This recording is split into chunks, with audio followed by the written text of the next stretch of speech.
السلام علیکم ورحمۃ اللہ وبرکاتہ۔ میرے یوٹیوب چینل علم کی باتیں میں آپ سب کا استقبال ہے۔ تو آج کی میری کہانی کا عنوان ہے دانت کا بدلہ۔ حضرت معاویہ رضی اللہ تعالیٰ عنہ کے زمانے میں دو آدمی آپس میں لڑ پڑے۔ لڑائی میں ایک کا دانت ٹوٹ گیا۔ جس کا دانت ٹوٹا وہ شخص دانت توڑنے والے کو پکڑ کر حضرت معاویہ رضی اللہ تعالیٰ عنہ کے پاس لے گیا اور کہا، اس نے میرا دانت توڑا ہے، دانت کا بدلہ دانت ہوتا ہے، لہٰذا بدلہ دلوائے۔ حضرت معاویہ رضی اللہ تعالیٰ عنہ نے فرمایا، ٹھیک ہے، تمہیں حق ہے، لیکن کیا فائدہ، تمہارا دانت تو ٹوٹ ہی گیا، کیا اس کا بھی توڑے؟ اس کے بجائے تم دانت کا جرمانہ لے لو۔ وہ شخص کہنے لگا، میں دانت ہی توڑوں گا۔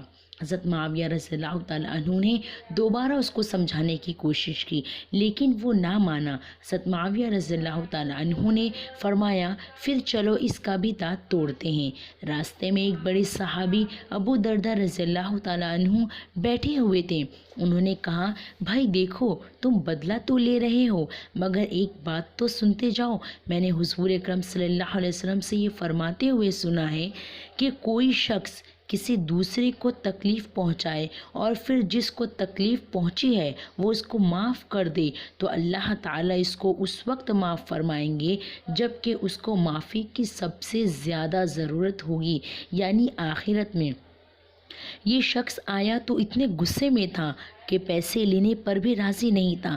جب یہ بات سنی تو کہا، کیا آپ نے یہ بات رسول اللہ صلی اللہ علیہ وسلم سے سنی ہے؟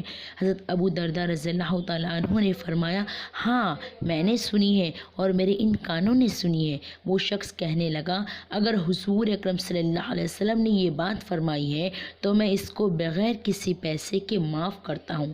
پیارے بچوں، بدلہ نہ لینا بہت اچھی عادت ہے۔ جب تمہیں کوئی تکلیف پہنچائے تو تم اسے معاف کر دو۔ آپ کو یہ کہانی کیسی لگی مجھے ضرور کمنٹ میں بتائیں اور اس چینل کو ضرور سبسکرائب کریں، کیونکہ آپ کو ایسی ہی کہانیاں اور اچھی علم کی باتیں آپ کو ملتی رہیں گی۔ اللہ حافظ، ملتے ہیں ایک نئی کہانی کے ساتھ۔